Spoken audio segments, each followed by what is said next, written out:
Good morning. Due date ngayon ni Ivana. Yan. So masyado mahalo na yung tiyan nyo. Gagalawan yung tiyan niya. Tapos ito naman, delay na ng isang araw. Si Gigi. Ngayon, panigurado to, may mga anak sa kanilang bukas. Yan. Wala pa akong nakikitang sign na pagli-labor kasi katatapos ko lang dito magpakain. Yan. Tapos ko lang magpakain dito sa mga to. Tapos sa kanila. Kaya pinagmamasdan ko pa. Pero ngayon sasabunin ko muna tong kulungan nila.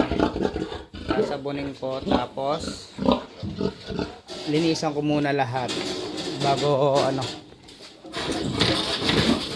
siguro makakailang ulit tayo ng dito ng linis bago sila mga anak. So wala pang sign ng labor mga bagong kan. Ito naman hindi pa to nagle-labor. So delay na siya ng isang araw. Yan yung tiyan niya.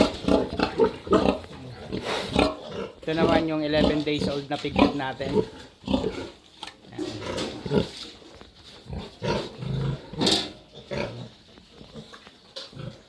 So paliguan ko muna. Good morning.